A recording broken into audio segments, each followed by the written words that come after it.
So it is time for another FloRida Road Talk, and this time we are currently in line leaving Highlands Hammock State Park, which is about an hour and a half to 2 hours south of Orlando.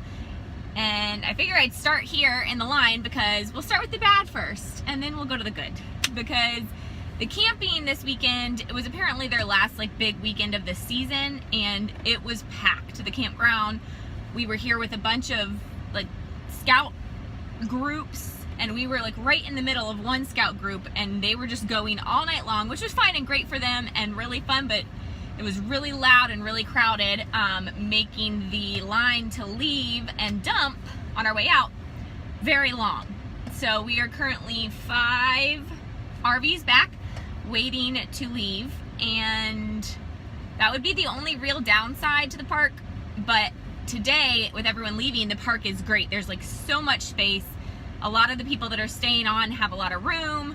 Just during a really busy weekend, be prepared for it to be crowded. The perks of the park.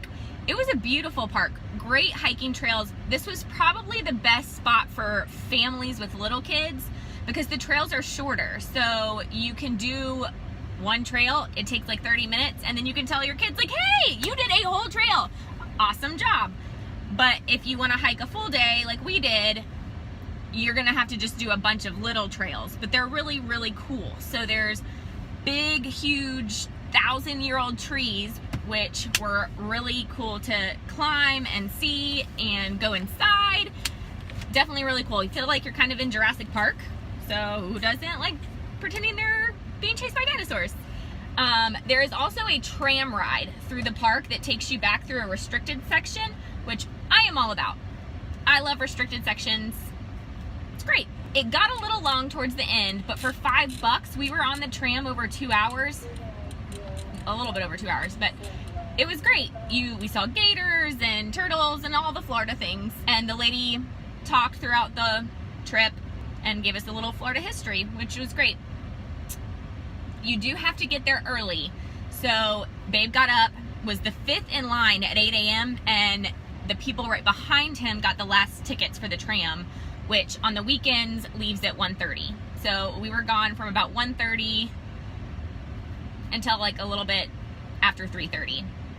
Got back, finished some of the other hiking trails we hadn't done, and that was great. I would also recommend bringing your bikes. We brought our bikes and biked from the campsite to the main part of the park, which is where the hiking trails are, and it's a loop. There's a little loop that cars can go down, so you could always take your car and just move from hiking spot to hiking spot, or take your bike. And it was a really pretty ride, beautiful overhangs. There is one trail that's in the sun, but everything else is pretty shaded, which was nice. And that would be about it. Oh, we did go on a bike ride. I've also discovered I am a hiker, not a biker. We went on a pretty long bike ride through a dirt path, which got sandy in places and hard to pedal. But we discovered there's wilderness camping on that loop. You can also take your car down it. And those spots were really spread out, really nice, and we are pretty sure you can take a camper because we did see a pop-up on one of the spots, though the majority of them were tents. There's no hookup, so you'd be boondocking, but we don't mind that. All in all, I would say Highlands Hammock State Park, a great place to explore, and you should check it out sometime. And that's it. So I'll get off so Babe can get back in the car because he's just waiting outside because he doesn't want to be in here. Come on. All right. Bye, guys. There he is.